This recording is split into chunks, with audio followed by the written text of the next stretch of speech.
Hey everyone. Thank you so much for coming today. It's really good to see everyone and I'm really excited for today's talk as well. My name's Clancy. I'm an assistant professor in BCNM. And so I'll just start firstly, I'll tell you a little bit about BCNM, then we'll do a land acknowledgement. I'll introduce Xiaowei Wang and Xiao Mina, and then we'll let you hear them speak. Okay, so the Berkeley Center for New Media is an interdisciplinary research center that studies and shapes media transition and emergence from diverse perspectives. Through critical thinking and making, we cultivate technological equity and fairness in our classrooms, in our communities, and on the internet.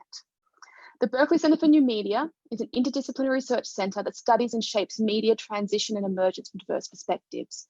We recognize that BCNM is located in the territory of Huichin, the ancestral and unceded lands of Chochenyo, speaking Ohlone peoples from the confederated villages of Lishon.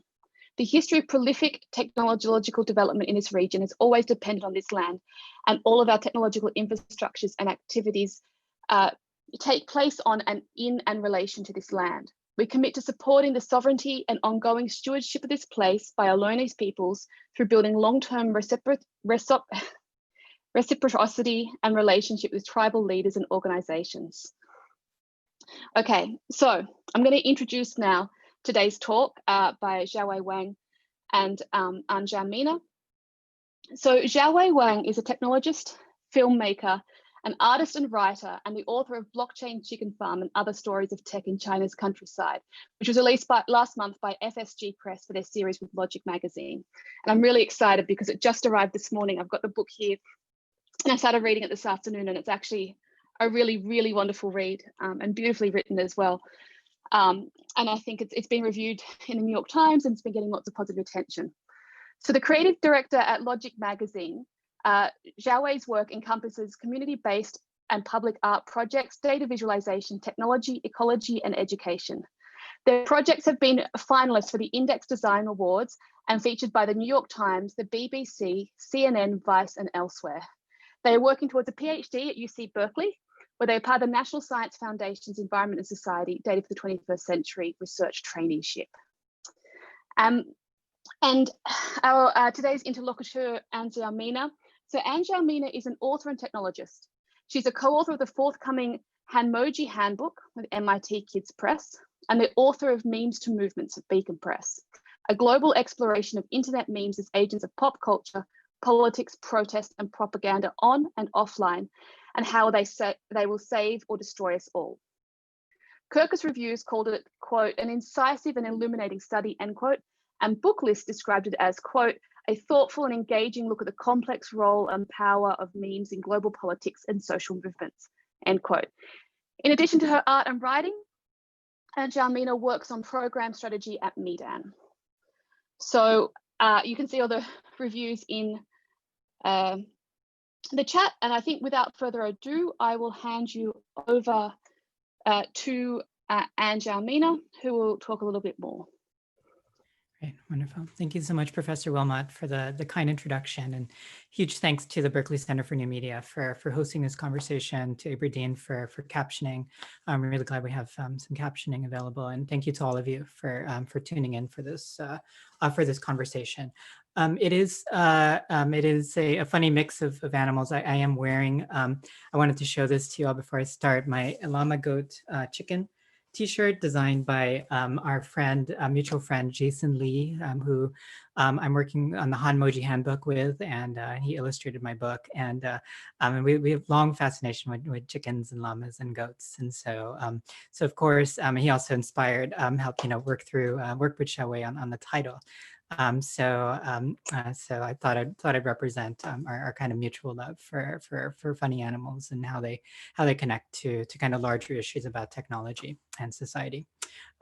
So I wanted to just start with some basic opening remarks and then turn it over really to Xiaowei to have this conversation. And so I think it's an interesting moment in time that we're in. I think Xiaowei and I had a conversation for their book launch with City Lights Bookstore, and that was before the election. And now that the U.S. election has kind of come and gone, and at least in some circles it's been decided. the conversation now is really about how, at least in kind of China circles and tech circles, is what does the Biden administration mean for technology, for China, for all the issues that Xiaowei's book is exploring.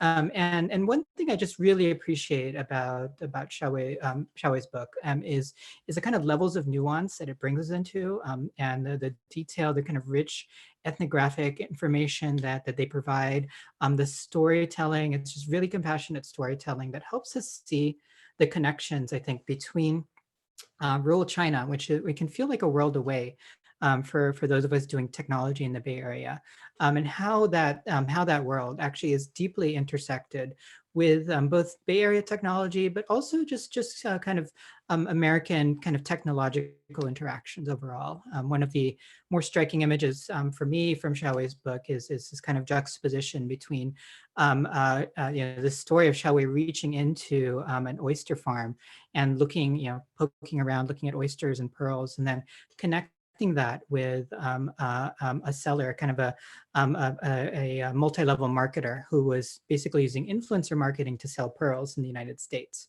And so these are counterintuitive connections, but they're absolutely necessary, because I think overall we have not, in the U.S. done enough to really understand the story behind the Made in China label.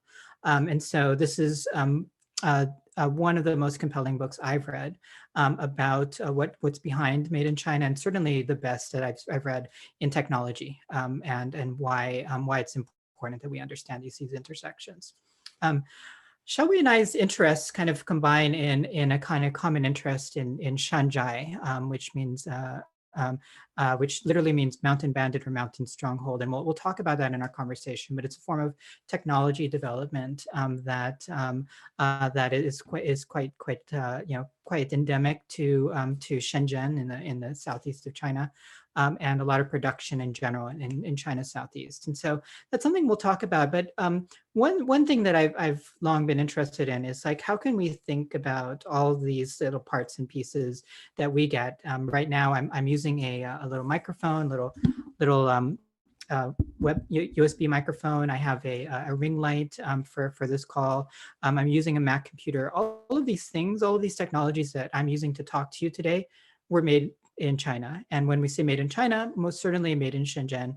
And when we say made in Shenzhen, oftentimes a lot of testing and iteration has been done in a kind of networked way, where lots of people are working with little parts and pieces, experimenting, making objects and technologies. And so, for instance, the USB technology that makes my web mic possible might have been developed elsewhere for other technologies first, and then that component maker then provides those components, that expertise, to someone who's interested in building a web mic. And so one of the things I've thought about with Shanzhai and connecting it to my own book, Memes to Movements, is that a lot of this work, it resembles memes. It resembles what I call hardware memes.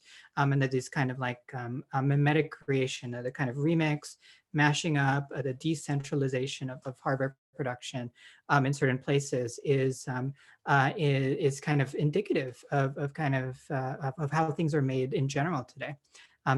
From our media, thinking about the kind of themes of the Berkeley New Media Center, how new media are made, to how new hardware is made, there's actually a ton of interesting bits to get into. So I'm excited to talk to Xiaowei about this topic.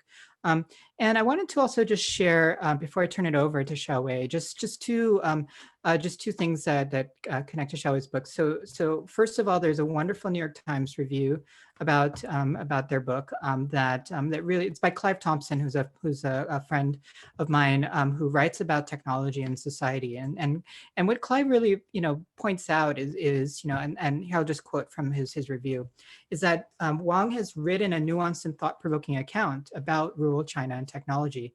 But it is not easy to tell after you're done reading it how rural China will fare, whether its tiptoe towards prosperity and tech savviness is durable. And indeed, if we're thinking about the future of technology in general, there's this tremendous amount of uncertainty, open questions, and it's really the work of people like Xiaowei, the work of folks like yourselves at the Berkeley New Media Center, who can bring us into that nuance, make those connections. that is really going to help us understand the future that we are moving towards, especially given all the tremendous uncertainty that we're facing in the world. The other link that I'm sharing is from a great op-ed written by Xiaowei for The Nation. Just again, I'm just going to take a little pull quote here, but highly recommend you look into it. If you've been following the news, you know that TikTok has been filing for a delay on the potential ban that it might face in the United States, and it's working through that right now with the Trump administration.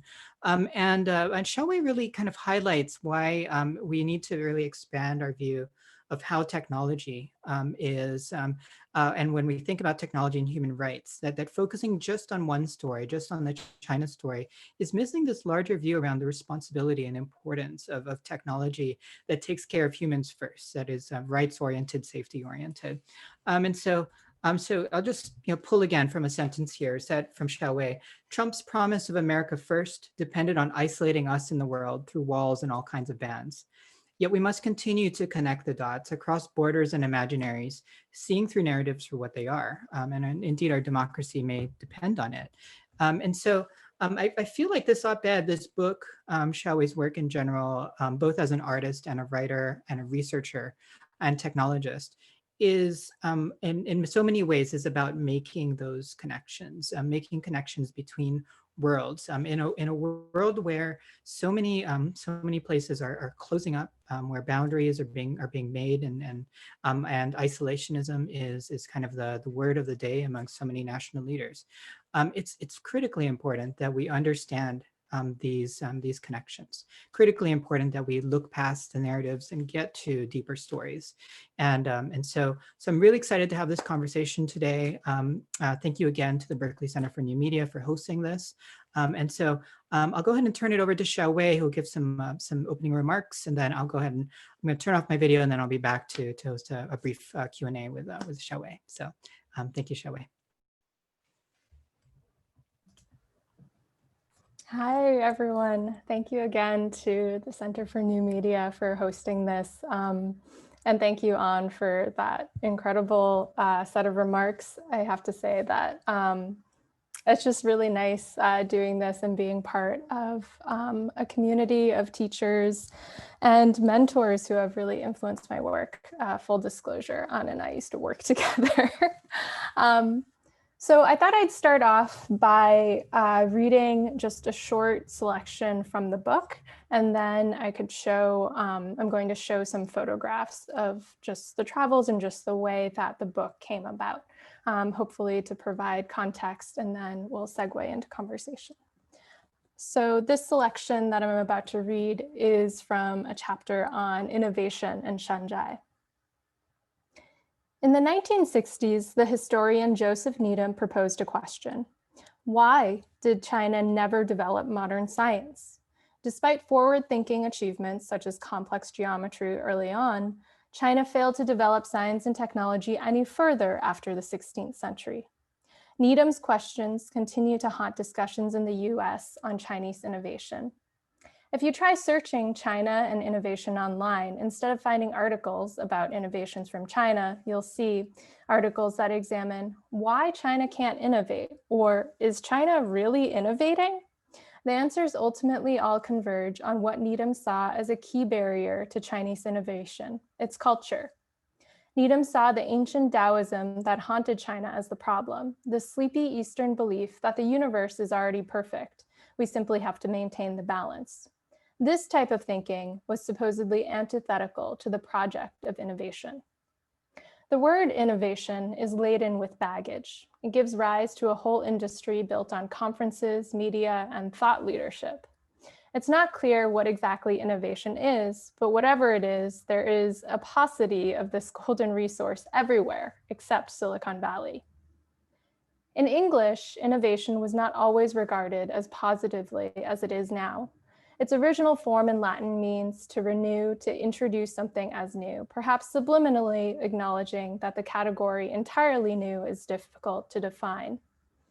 The word innovation was derogatory in the age of monarchs, as it referred to political and economic change that could bring down empires, threatening the status of kings and elites. But slowly, Throughout the Industrial Revolution, the phrase began to be seen as more positive when engineering culture took shape. It was in the early 1900s that Thorstein Veblen advocated the idea that technology was the output, the product of a group of mainly male workers that he termed engineers. And while engineers worked to create technology, it was the company owners, the grand industrialists, who reaped the profits of innovation. Contemporary innovation in the United States and China appears to strengthen rather than threaten the political and economic order of the world.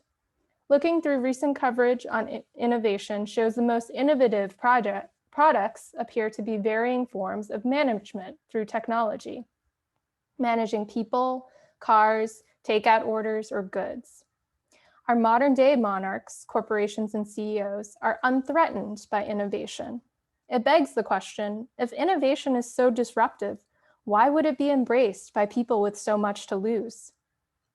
For the young analyst at the venture capital firm that I meet with and my venture capitalist friends, innovation still seems to carry a lot of assumptions.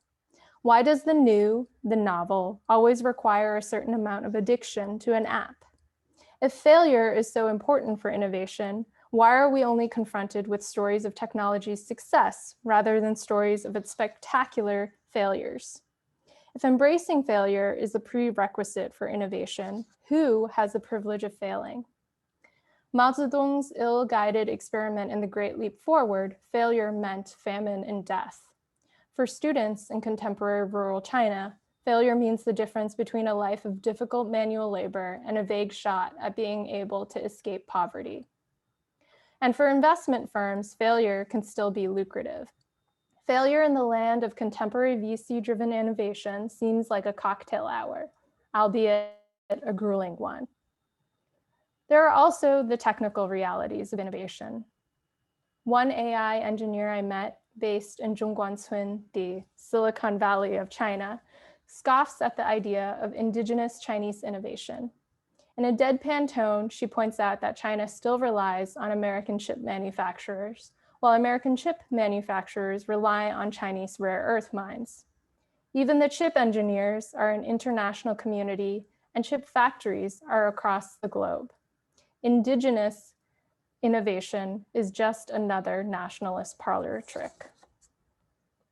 Great. So I will now shift to showing some slides. They're really just photos from travels throughout rural China. So I will awkwardly share my screen. Great. So this is an image that I took in my travels along researching this book. It took me about 2.5 to 3 years to do the research for this book, traveling back and forth during summer and winter. I actually didn't mean to end up in rural China. I remember talking to someone once who asked me how I ended up becoming interested in such a niche topic, right? Tech in rural China. And in many ways, tech in rural China is not the first thing that comes to mind when you think about looking at the socio-cultural dimensions of tech and globalization in East Asia. Yet, I think because now that I'm biased, thinking through the rural as constitutive of the urban is really key, and how tech is this force that links both places, really. So my journey in researching the topic began in Shenzhen. As An mentioned, there's the statistic that's always cited. Shenzhen is the factory of the world. It's where your hardware comes from.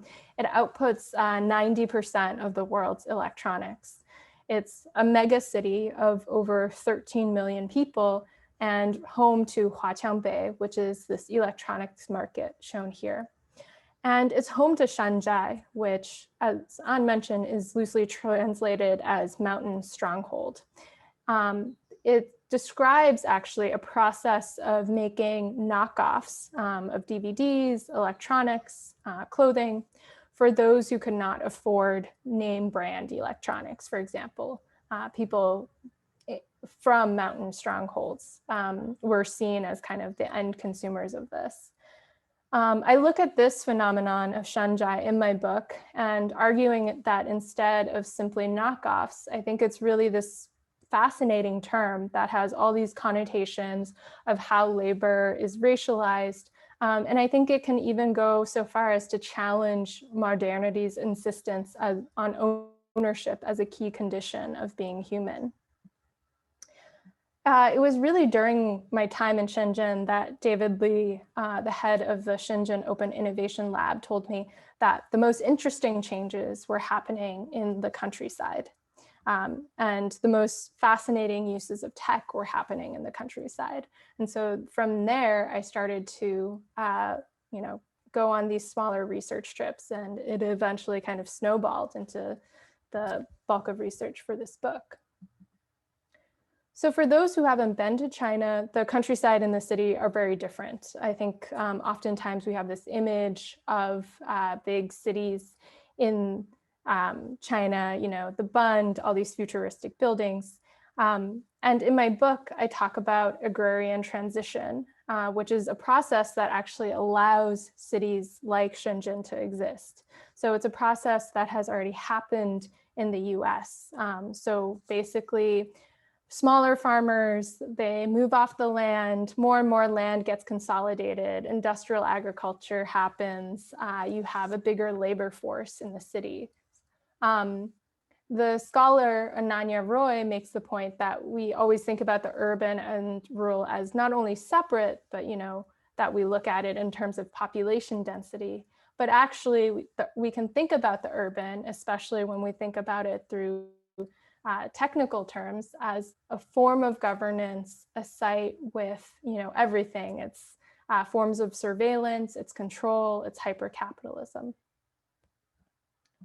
So the book looks at this tension when this urbanization or pursuit of modernity kind of fails in a lot of ways. I look at the use of artificial intelligence in hog farming, which plugs into an existing system of factory farming, the environmental and ecological consequences of that, and how that trickles into zoonotic diseases like COVID.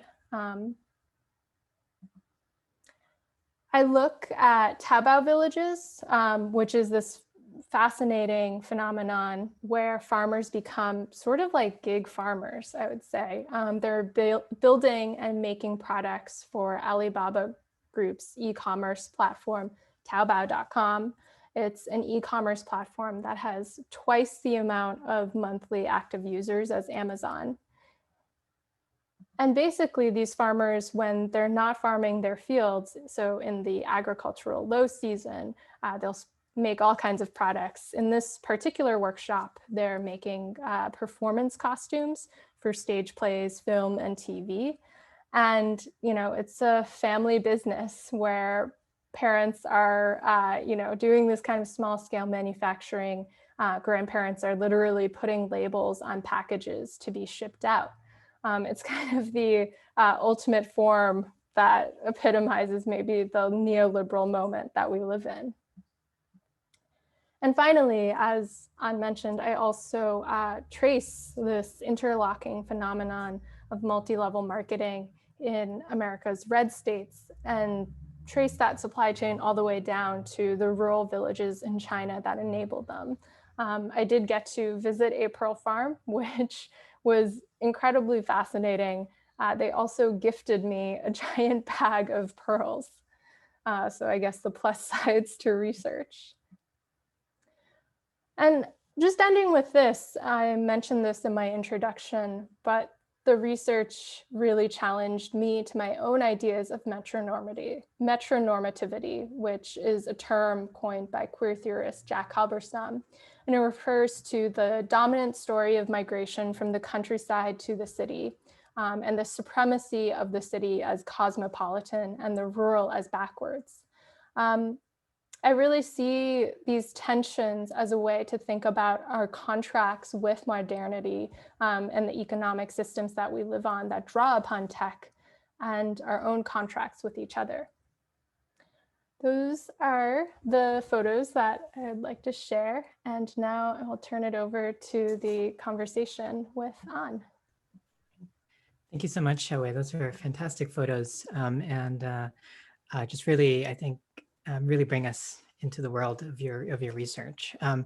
And I feel like something was missing though, which is the blockchain chickens. And I know I asked this the first time, but just to bring everybody here back on the same page, what is a blockchain chicken? A blockchain chicken is it's pretty slightly fantastical creature in some ways. But basically it was this farm that I had visited in the mountains of Guizhou. The farmer there had been raising free range chickens for a long time. And, you know, there's a low level of trust in food safety in China. And so a lot of people didn't believe him when he said that there were indeed free range chickens. The county got a few new officials who had these connections to a Shanghainese tech company that was doing blockchain provenance for food for poultry.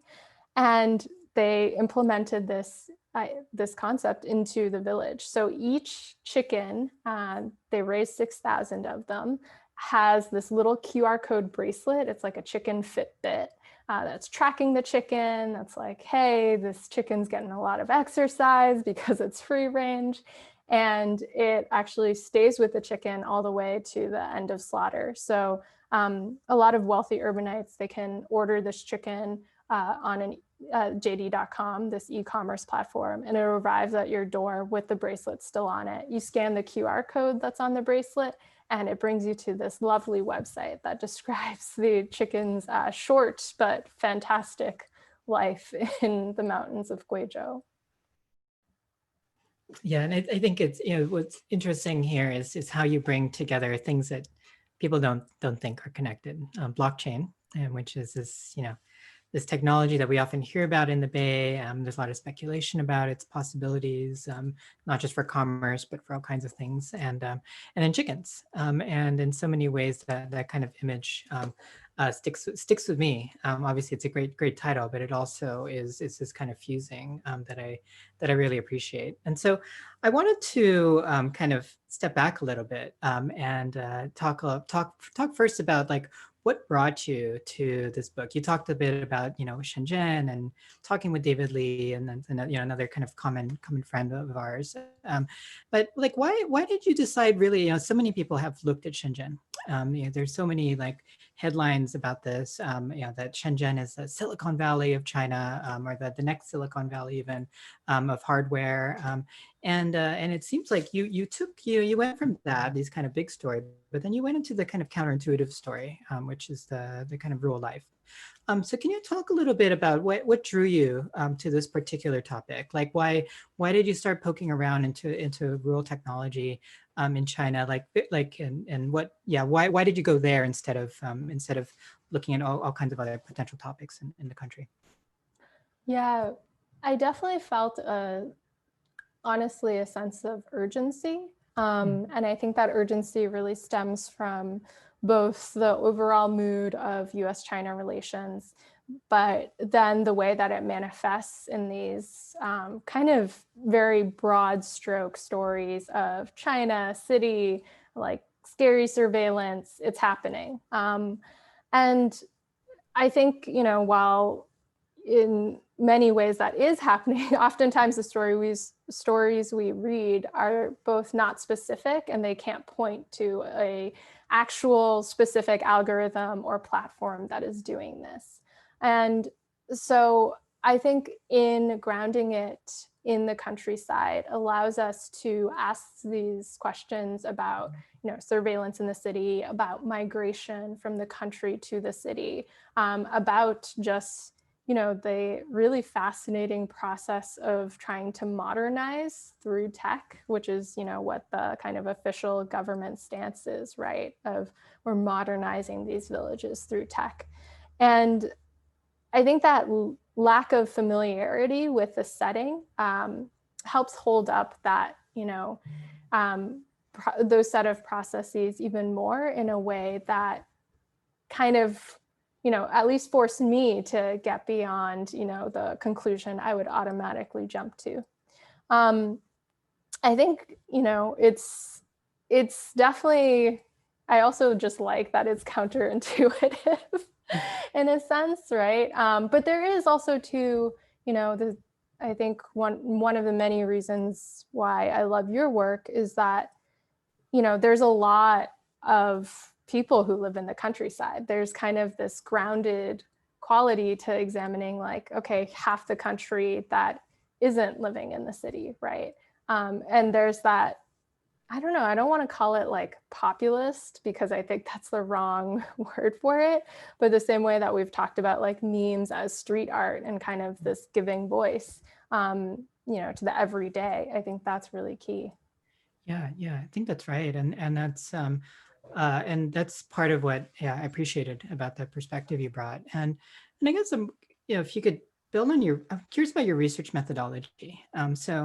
It's I've traveled through rural China, kind of lived in a what's called a Chengzhongsun, which is like a kind of a village inside a city.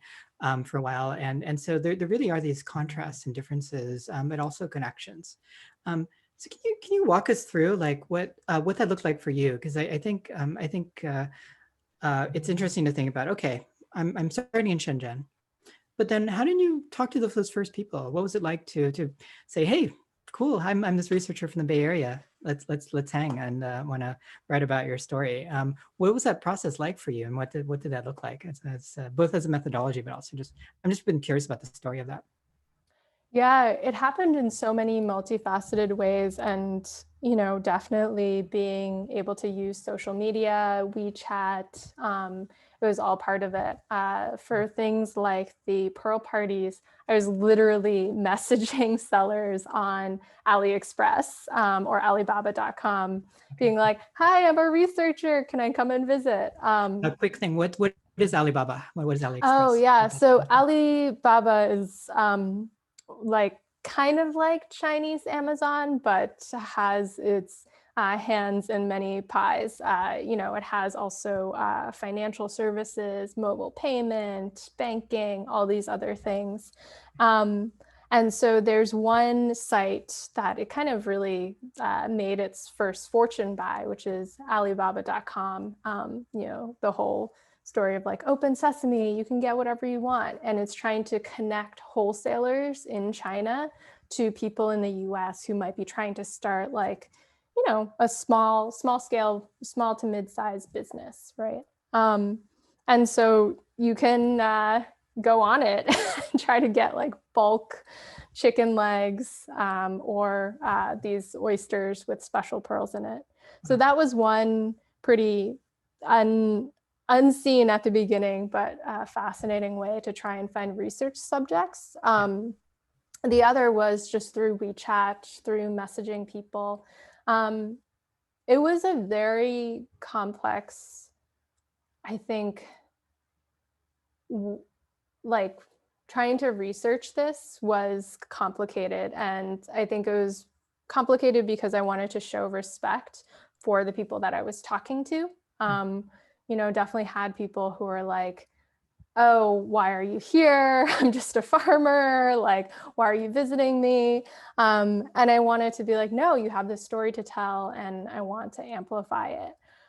There was also the other aspect of me coming in with the positionality of being an American tech researcher writer, and definitely county officials wanting to, impress me or be like, hey, we're a village, but we're modern now. And so it was really about negotiating this. I bought people a lot of chocolate and Ferrero Rocher for their time. But yeah.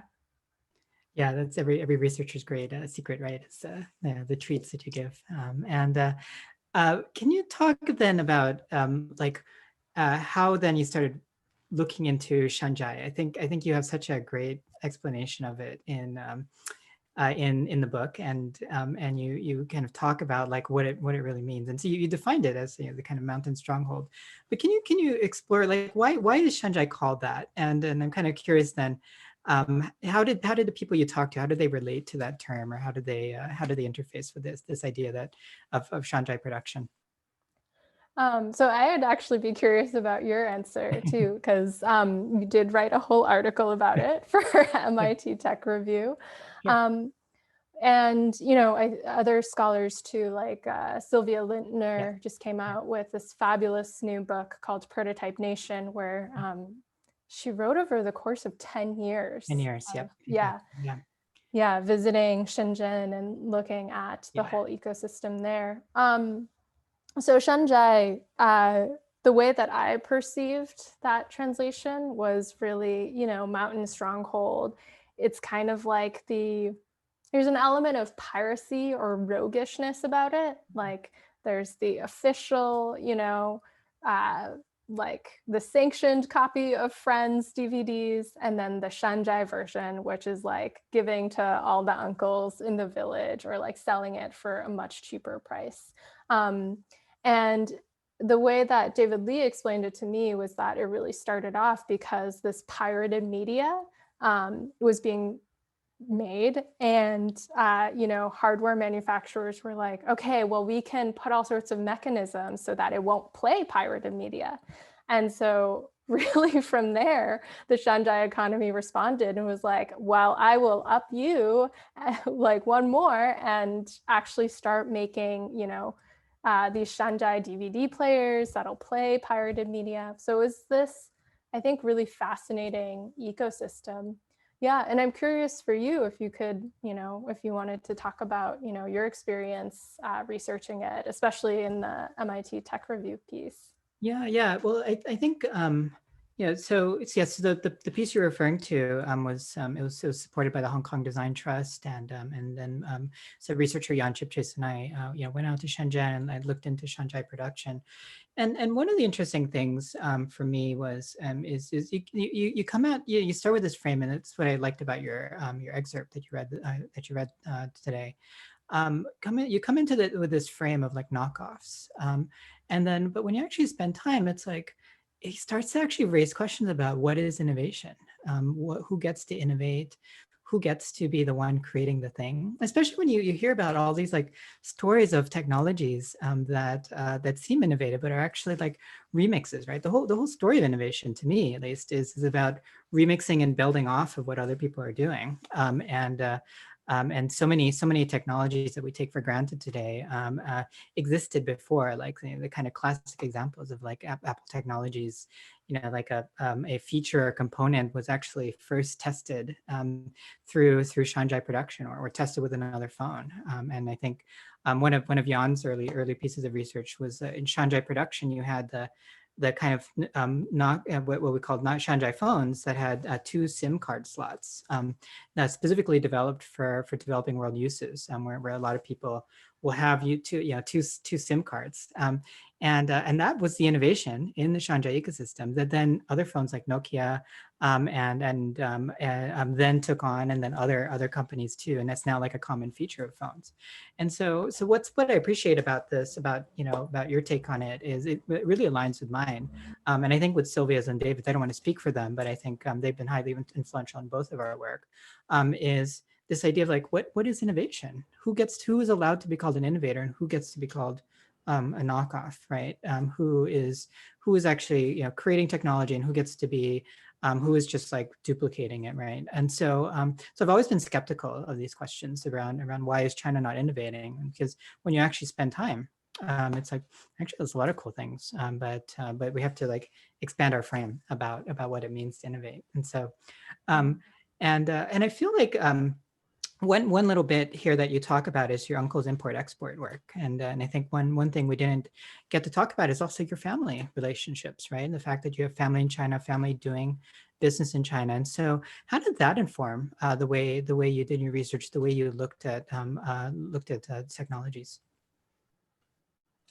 Yeah, so I talk about my uncle's import-export business in exactly that chapter on innovation, because it really, ever since I was a kid, it was impressed upon me that there's, the term made in China the way that it's kind of wielded, especially by people on the right currently, there is this xenophobic quality to it. But it also speaks to, exactly as you're saying, the way that certain labor is seen as innovative or not, and the way that it's racialized, gendered. And, Sylvia Lintner talks about this too.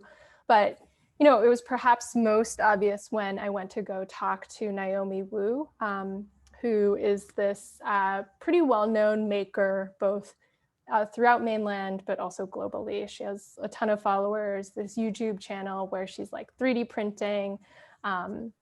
She's based out of Shenzhen and grew up there. And for, when I was talking to her, she was like, the biggest hypocrisy to her is that she grew up in Shenzhen and there were girls that she went to elementary school with who were doing the exact same thing as her, soldering in factories. And the only difference between her and her classmates was that her classmates were in factories. You didn't see them. They weren't like celebrated. They were kind of seen as mindless drones. And then she did the exact same thing, except on YouTube. And, people are like, she's a maker. She gets to be on TV. She's like this forward-thinking STEM person.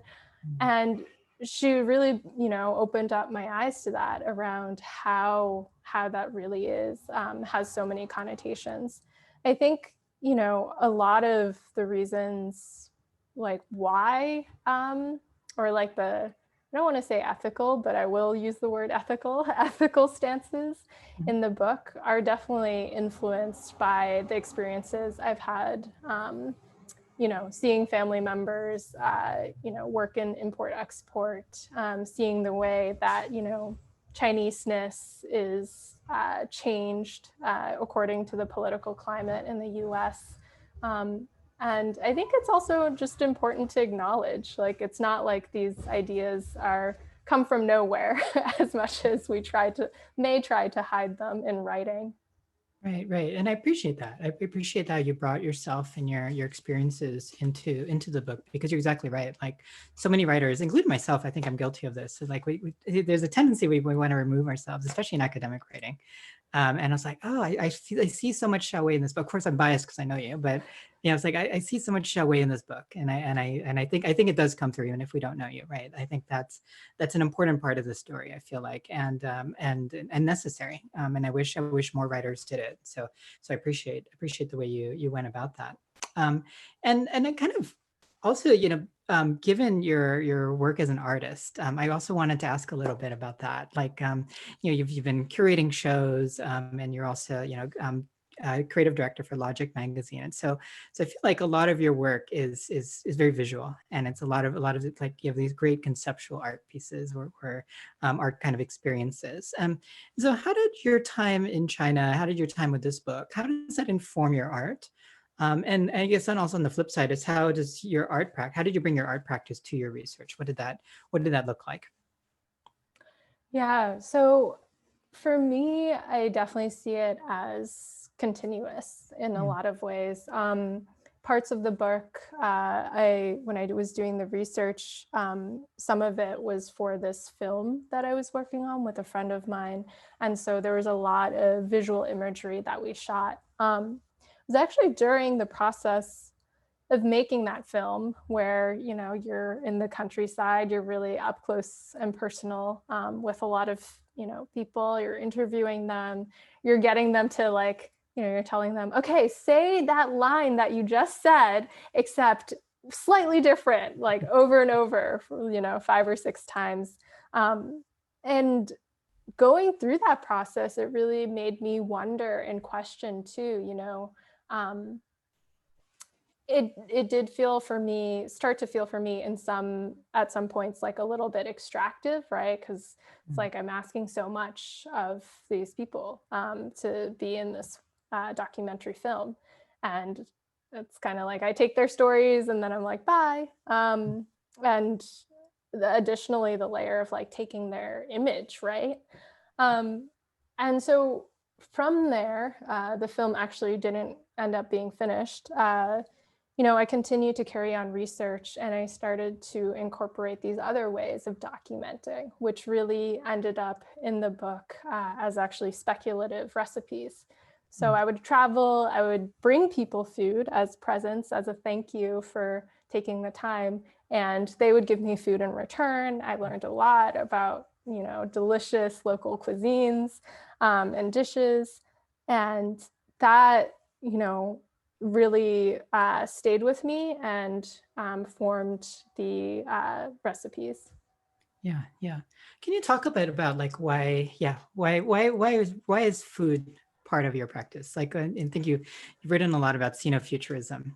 Can you bring the audience into that? Like, what does that mean for you, and why are you so interested in kind of xenofuturist food and in these kind of future thinking?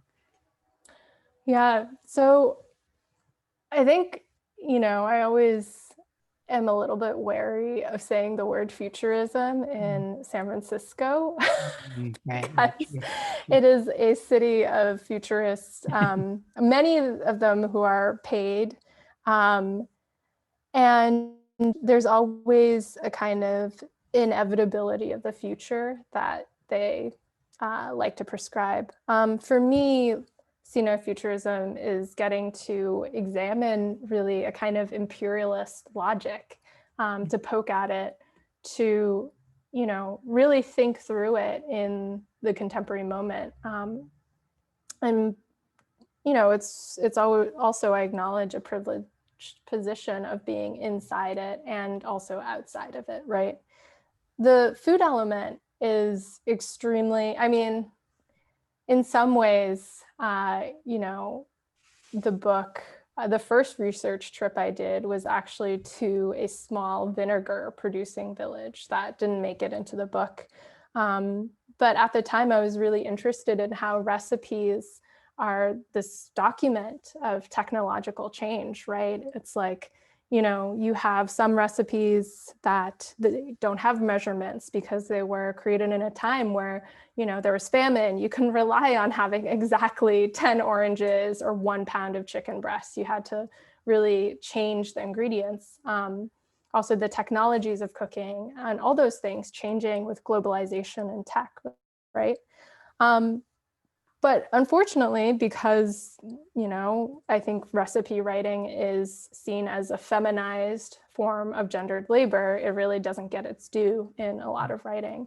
And so for all those reasons, and also just because it's fun and delicious, I think food is this central part of really a lens in which to examine these bigger systems of power.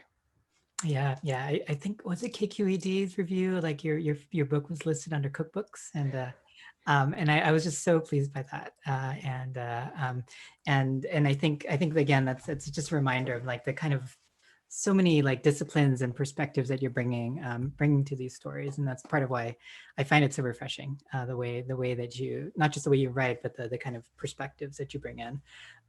The other perspective, and we talked about this in our last chat, but I feel like this would be great to discuss for the Berkeley audience too, is like you actually bring in, and I think this is I wish there was more of this in tech writing. You bring in like queer theory, social justice theory, racial justice theory into the book. You quote people who, who may not, who we don't typically think of as, as people connected to technology, certainly not Chinese technology. And so, why did you bring in that perspective? Like, why was it important to you that you bring in these kind of notions of justice into a book about technology?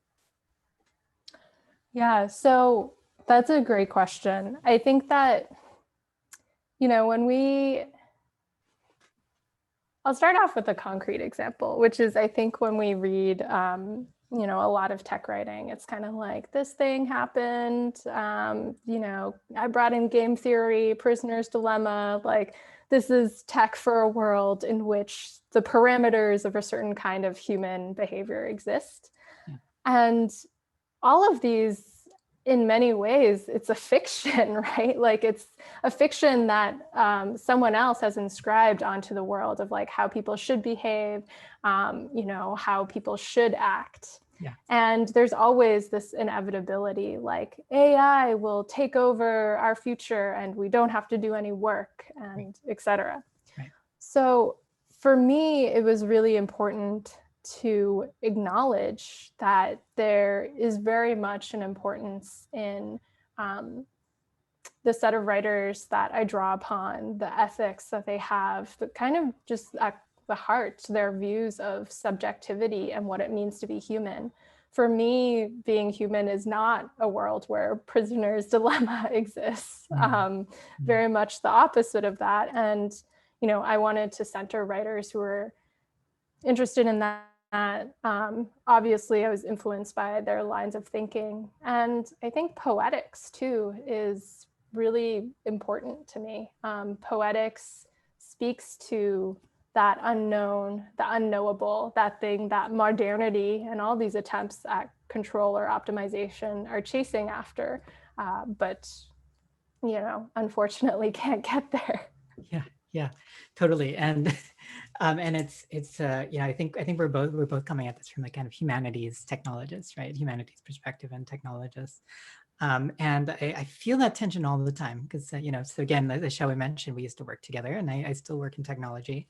And you're a researcher and academic, and we're both kind of spending a lot of time in the Bay Area. And there's always this kind of whiplash, right, with kind of the often like dominant paradigms of technology in the Bay Area versus how I've been trained, how I think about the world, how I interface with the world as a, you know, as a queer person interested in justice, like how, you know, and so how do you bring those frameworks in? And I guess I'm curious, how do you navigate this, right? You're based in the Bay Area again, and again, this feels like a relevant question for the Berkeley audience as well as, and I know we talked about this in the last chat, but it's like, how do you square these kind of perspectives? Like you're going to these like tech conferences, going to these like AI meetups, and then also then seeing how those narratives then trickle over to rural China, but then also like bringing a critical perspective. It kind of makes my head spin, and I'm curious how you navigate all these different kind of frameworks and realities in your work. Yeah, I would be curious because I feel like I've learned so much from you in terms of how to navigate them, right? I feel like from you, I've really learned that so much of it is about translation. So it feels like translating between different kinds of audiences, which I think was the thing that got me really excited about academia too, is like, what are these other tools of rhetoric or storytelling or, you know, explaining that that can translate. I think another part of it too is like, I think by offering, you know, other kinds of stories or other ways of even just being or examples of being, you know, visual work, things like that. Maybe this is too naive or optimistic, but that it can also, you know, for a moment at least, jolt someone out of, you know, their kind of fiction of the world, right? I think, you know, I actually just got this really touching email the other day from a friend who, you know, friend of a friend who started a company, was part of Y Combinator, the whole, you know, Peter Thiel, Sam Altman thing. Mm-hmm. And he was like, I read your book and it provided a useful framing for thinking about what comes next. And because I didn't know much about tech in China, it helped me reflect on what was going on in tech in the US. And I was like, wow, that's exactly the kind of response, right? Is like a context that can disrupt your, you know, kind of day-to-day so that you can see a little bit outside. Yeah, but I would be curious how you've been navigating it as well. Yeah, it's tough. It's I feel like I think you use this word fictions, helping people navigate their fictions, and I think one thing that we both kind of approach to have our approach to tech is through narrative and through story. And I feel like narrative is certainly one of the most dominant kind of influencers in how we see the world at the moment. And certainly, you know, goes back to the history of humanity. But I feel like, if we're looking at just the US right now, it's a battle of narrative about what the US is and what the US stands for. And then when we look globally, it's kind of a conversation or tension around the narrative around China, the narrative around internationalism, and what is the story of the world now with all these like tremendous changes. And so one thing that I try to do, and that I think is that and why your book resonates with me, is like, okay, you take this narrative, but what's just beneath that? What are the real like experiences? What's the lived experience? What are the other ways that we can look at this and challenge those narratives? And to do that in like a multimedia way feels important, right? Like it's important. I think that you're not just doing books, right? You're also doing art, you're also doing magazine, you're also doing research, you're doing all kinds of these things. And because as humans, right, it's not just one thing that's going to change our mind. It's actually a lot of experiences. So, but yeah, it's dizzying though. It's really tough for me to navigate all these worlds. But I think that word translation feels important. The kind of cultural translation, disciplinary translation, narrative translation it's kind of like what I do. Also, like it's kind of but it's tough. Yeah. I see a ton of great questions coming in. I want to encourage everybody. We're gonna probably do like maybe one or two back and forth between me and Xiaowei. But if you do have questions, please use the Q&A box here. You'll see just at the bottom of the Zoom to ask your questions, and Professor Wilmot will be hosting a conversation about this. And so, but before we go to the audience, I want to talk about this particular moment that we're in, politically. You wrote this wonderful op-ed for The Nation. You and I wrote an op-ed for Slate, like warning about the kind of the risks of banning on WeChat. And so where do you see us in this moment with technology? It's so many of the articles I'm reading right now, it's like, well, the one thing that unites Biden and Trump is kind of a particular stance on China.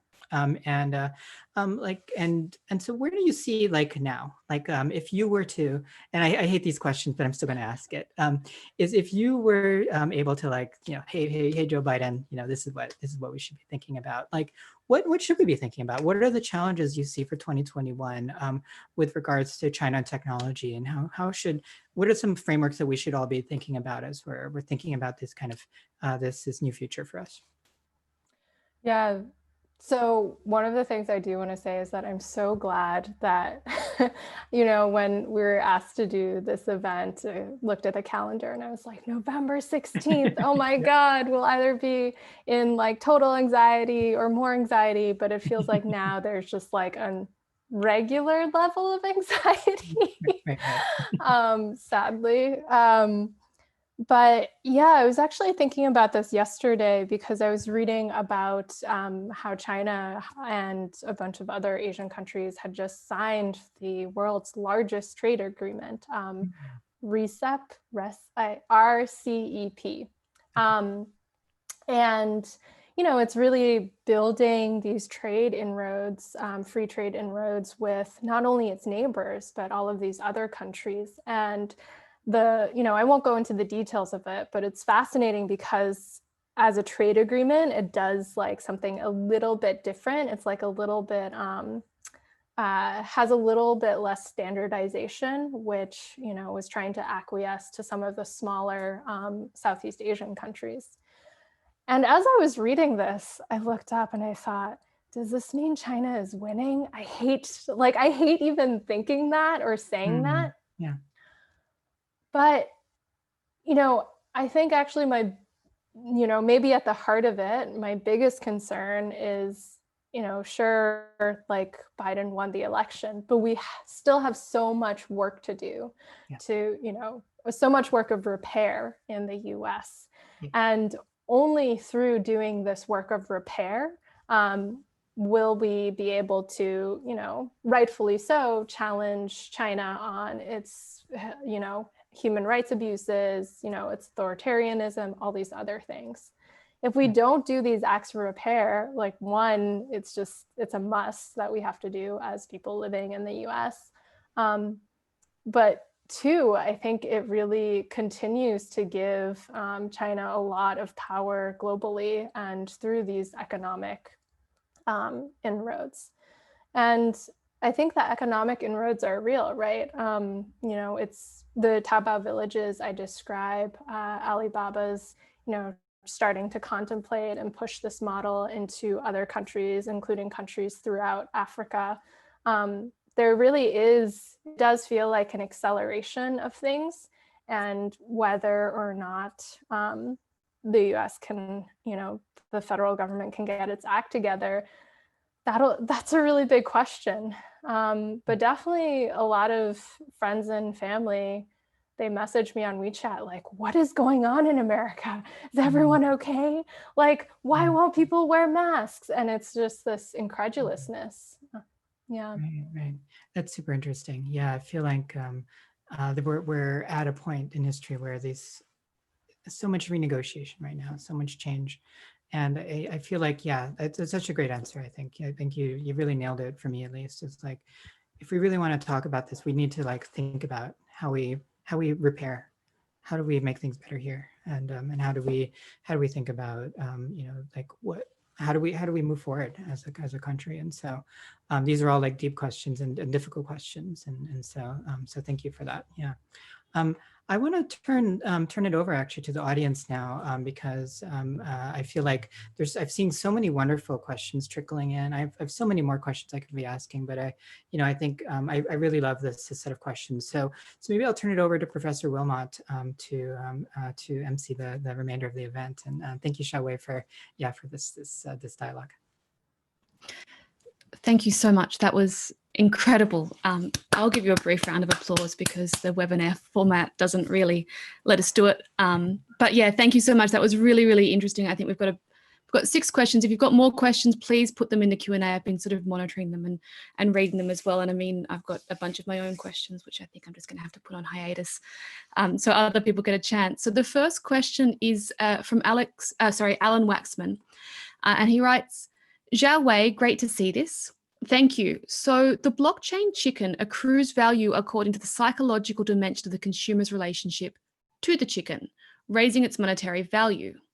Is there a deeper implication in terms of chickens having their own interoperable value that pushes against the fiat currency imposed on them by a human government agency? Like chicken/price AI, the landscape pushes back on value. Yeah, so the basically it is exactly as you're framing it. The blockchain chicken is a marketing ploy. It's not a chicken coin that responds to the average poultry commodity price. I think a lot of these blockchain provenance projects that are being implemented in China, it's really further commodifying food and just putting the label blockchain on to make things more expensive. Yeah, you could have very easily faked the website that pops up once you scan the QR code. And additionally, the blockchain that it's on is a proprietary enterprise blockchain. So you can't, actually look at it the same way that you could with something like Ethereum. Right, okay. David Berry asks, first, can I compliment Xiaowei Wang on such a delightful, insightful book? I think I definitely agree there. I wondered if you had some reflections on the contradictions between a strong Chinese tech economy and the power of the Chinese state reflected in the recent issues over Ant Group IPO. Is Ant Chain, and then in brackets, blockchain Ant, ? Smiley face, a useful exemplar for thinking about the pressures of a decentralized technologies and power structures in China today? Yeah, so the way that I always pose it, and this is actually borrowing from many other scholars, is China's kind of like a decentralized authoritarianism, especially in the case of Ant Financial running into these regulatory problems. It's not terribly surprising, right? The same way that, well, I was about to say the same way that banks are regulated in the US, but they're not, personally, I believe they're not regulated enough. But there is some amount of regulation and, they get fines. There's legal mechanisms being put into place.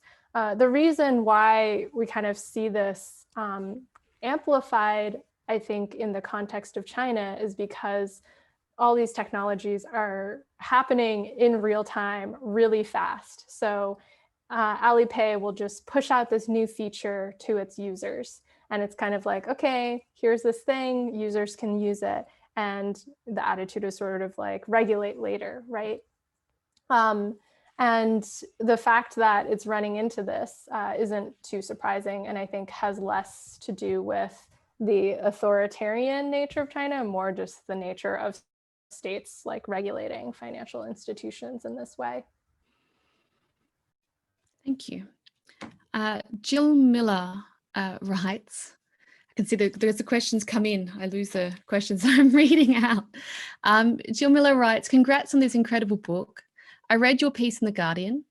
The research on this project is so expansive with seemingly endless options for narratives to unfold, especially the personal narratives of the people you met. I was curious what stories didn't make it into your book. Was there something you had to edit out that was meaningful to you? Yeah, that's a great question. Thank you, Jill. There were actually a lot of places that I visited where the economic and tech development was incredibly linear, incredibly top down. Is this process, someone, county official says, we're going to try this, Taobao village thing, we're going to try XYZ, and everything happens pretty linearly. The village is located close enough to a bigger city where things are really streamlined. The places that are in the book, they're quite geographically distant, right? Which I think is something that, especially in this digital realm, we forget that you need to set up the cell phone towers so that people can do mobile banking on their phones. And in mountainous Guizhou, where there weren't that many roads when I first started visiting, it was quite difficult.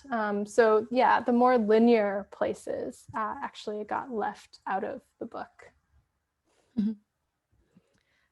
Bowen Wei asks, as a Chinese living overseas for the last 10 years, every time I went back, I was amazed by the innovative service China has. For example, the mobile payment everywhere, the blockchain chicken you mentioned. Do you consider these as innovations? This is a hard question.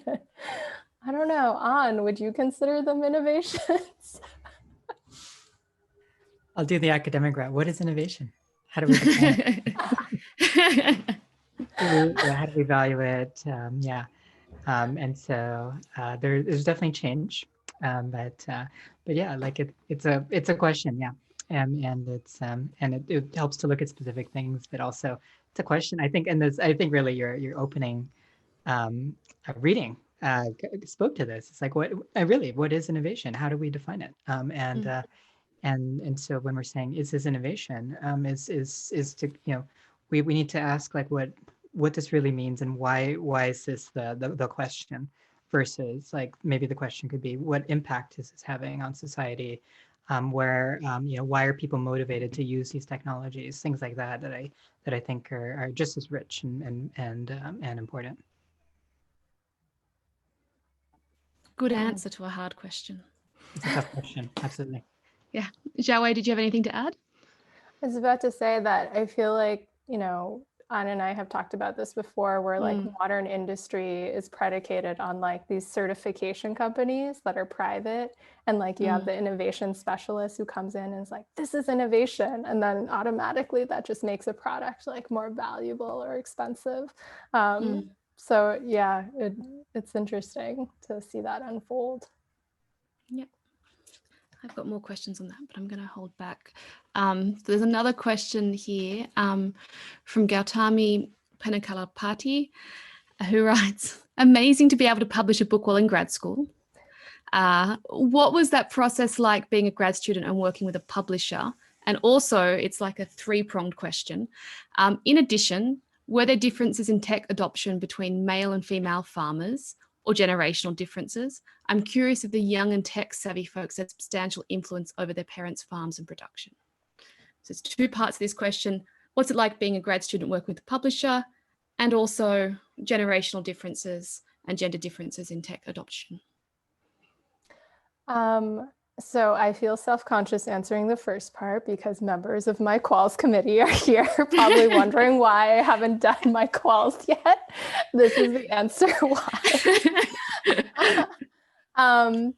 Yeah, I think it was interesting working with, because it's a trade book, it's a trade publisher, and I think the process is very different than peer review, which I have tried doing, and I have not managed to survive the peer review process. Like after like 2 iterations of comments from, the peer review, I'm just like, I can't, I've given all that I have.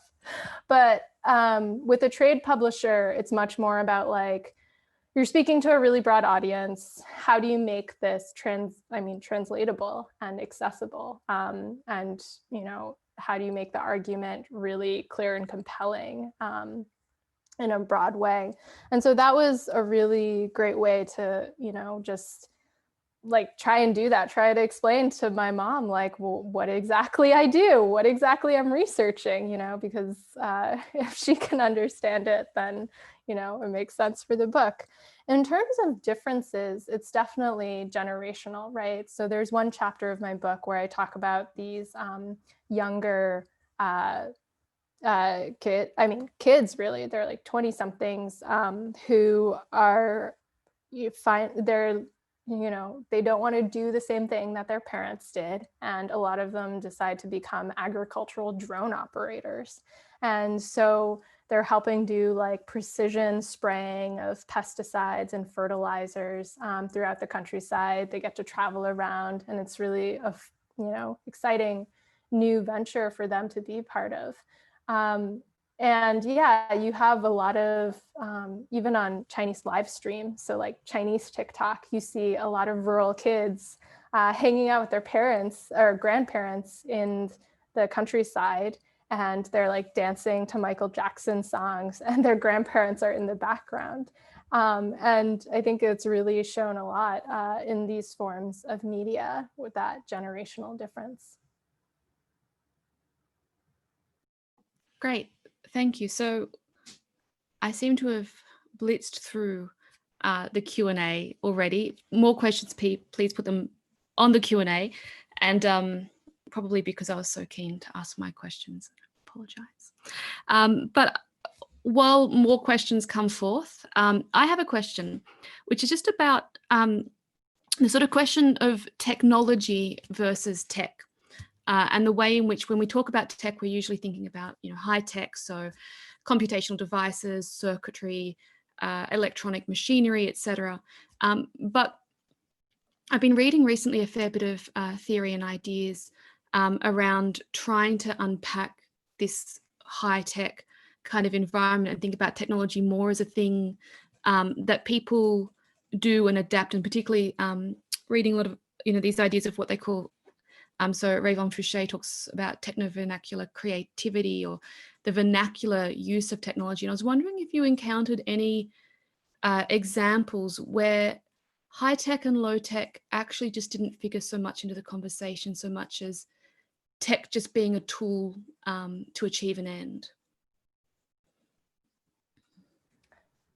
Yeah, I think that's, something really important that, it is very much tied into like what's made in industry and who makes it in industry.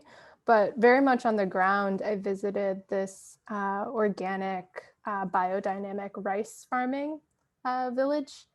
And, the government, local government has this line of like, you must use modern agriculture and consolidate your land, use pesticides, do it the scientific way. Like this is the high tech way to do it, right?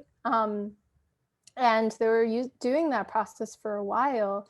A lot of the rice farmers, one farmer particularly, noticed that it was having a detrimental effect on the ecology.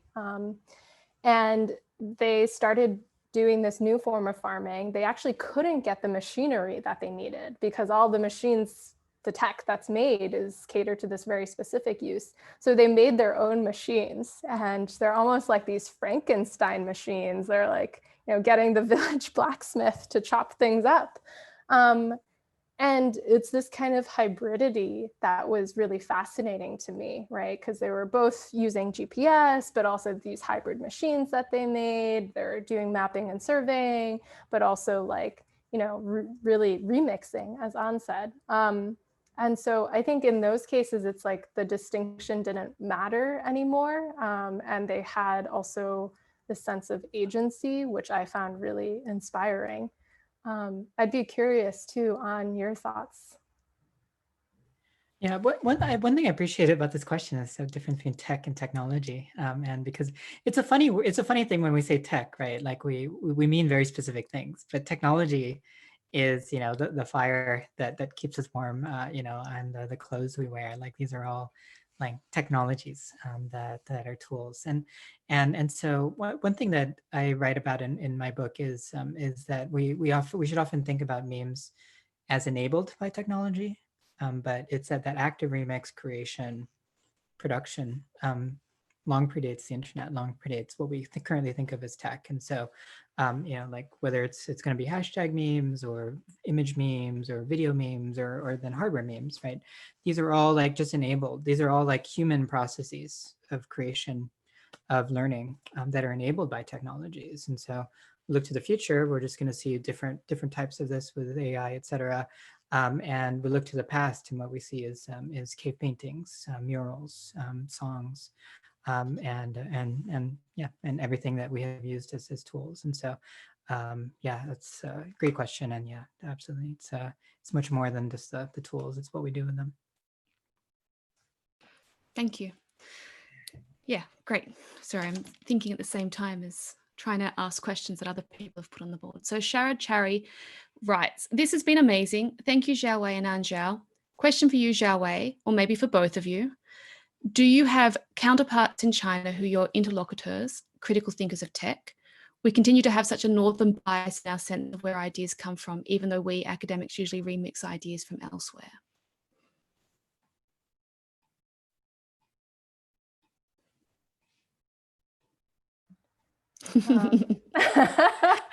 Sharad is one of my quals committee members.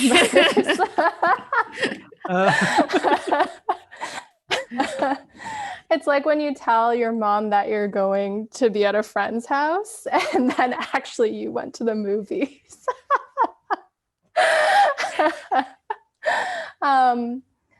Yeah, so I would say that there's a lot of Chinese reporters in China who are writing in Chinese on tech, super talented. I think I mentioned them during our last talk on Tianyu Feng, Yuan Yang, who's actually she's working on a book right now. Ri Zhong, who she writes. She's actually at the Wilson Center, but writes a ton. So I think those are the people I turn to towards like on the ground, really critical tech reporting and analysis. There's actually, there's a lot of cross-pollination too, like some of the scholars that I met along the way, like Chris Tan, he came to school in the US, but is back teaching in China, and he writes a lot about live stream culture in China, and it's really worth checking out. He's an anthropologist. But there's actually, I think because of the funding mechanisms, there's actually just a lot of like trans-Pacific energy going on. Yeah, it's a great question, and it's absolutely, there's this kind of northern bias with a lot of how we think about critical thinking. I'll just put in one shout out for an artist who I love, Ma Yongfeng, and he has influenced a lot of how I think about technology in China. We hung out a lot in Beijing, and I think it's super critical. And this is what I appreciate about Xiaowei's book is you're bringing perspectives to the table that I think a lot of folks don't necessarily consider.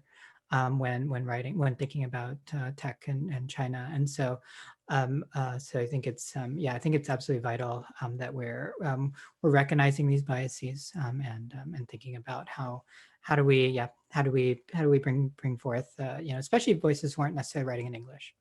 And so that's a whole conversation. Alan Waxman writes, "This is brilliant. Rock on, Xiaowei." I think we'll take that as a comment rather than a question. Otherwise, it's going to be rock on, Xiaowei. But I think we can take that as a comment. So we don't have any more questions, except I've got one more, because I've got so many. But I was wondering if it's already in the book. I apologize. I haven't got up to that part yet. If it's further on, or maybe you don't know the answer. But I was wondering a little bit. There's a genre of internet videos I've encountered by sort of Chinese video producers that I would probably class maybe as like rural nostalgia. So they're high spec, high definition videos of extremely analog, sort of quasi-traditional farming practices. So I'm thinking of a particular video where you basically watch this woman make a spring festival meal, and the shots linger on her sort of getting the cabbage out of the ground and making different kinds of dumplings, etc. And I wonder how this kind of tension then between, on one hand, you've got this really complex countryside that you discuss in your book that is almost like post-technological in a way, because it's just so hybridized. And then on the other hand, you've got this high-tech internet-based medium that is almost fetishizing anti-tech through the consumption of the image. And I was wondering, do you have anything to sort of contextualize this tension that I sort of wonder if it's emerging? Yeah, I mean, I think there's definitely parallels to, in some ways, the US, right? Which is, my book, I talk about like the kind of manufacturing of wild nature, like let's go camping, and how my aunt who lives in Guangzhou is super entertained by that idea because it's still being manufactured in many ways through these videos. So I actually drop in this link to this Guardian article that's about one of the rural influencers. And yeah, if you watch the video, it's like, her like being like, I made this tofu from scratch. It took me like 10 days. And I think too, that's the ongoing, I think about this a lot, like the Ananya Roy, like, urban as a form of governance and places becoming urban through a multitude of ways, whether it's surveillance, but also through the kind of gentrifying process of making these videos, right? Like, so it also comes out to a lot of kids who are were raised in the city. They're starting these businesses that are rural Airbnbs. They're like, hey, I can make some money. I'm building up this industry. And it's kind of uncanny, not surprising that it's generational and in parallel too with a lot of the stuff that's going on in the US, like, go to this countryside Airbnb haven, enjoy, farm stays, things like that. But yeah, it's super common on live stream too. It's also economically interesting too, because on Chinese live stream, you can gift influencers like little prizes. So you can buy them stickers that are like, oh, they're worth 100 yuan. And the influencer can redeem it for cash. And so the reason why you have a lot of rural influencers making videos of these things is like they're trying to gain an audience and monetize it. And there's been a lot of interest from city folks who are like, oh, wouldn't it be so nice to live in the countryside? But yeah, it's definitely a wormhole of really fascinating content. There's these two brothers. Sorry, I got really obsessed with this. There's these two brothers who live in the countryside and they do this sort of thing, but instead of romanticized countryside, they talk about bamboo rats and like how to cook them, how to eat them, how you can tell if the bamboo rat is tasty, like trying to bait the bamboo rat out. It's really, yeah, it's something else. I'm gonna have to look for a link to bamboo rats. And Xiao Mina, did you have anything to add to that? I don't know if you've got perspective just from like your work on protests and like consumption and. Well, I guess I'll explain the shirt a little bit. The reason it says llama, goat, chicken is from a map that Jason and I worked on animal memes from around the world. And what we found is that, you know, around the world, when you start to document these memes, is rather than just cats, the internet is filled with llamas, goats, and chickens. And part of the argument that we make and that I write about in the book is that the rural world is coming online. And it's reflected in these memes, the goats, the llamas and chickens. But we start with that silly thing, and then it's we should expect a full range of different perspectives. People who are going to challenge metronormativity and bring lives and livelihoods and ways of being that I think a lot of folks thinking about tech in like urban areas haven't really considered. Yeah, I don't have too much more to add there, except that I really love kind of rural YouTube when you kind of dig in. I've been doing a lot of work in Latin America recently too, and the work of indigenous communities in particular on YouTube and the perspectives that they bring. It's so it challenges my metronormativity and so I feel like maybe that could be an exhibition in itself. If I can propose one. It's like highlighting these videos and these the way that they bring to light different ways of living. Yeah, I agree. Although, I mean, I would also recommend staying away from Australian rural YouTube, which seems to have a rather surprising amount of nudity. Yeah, dirt bikes and the nudes. So I can't say my country speaks well for itself. Okay, so I think we're sort of closing up now. Any last questions you have?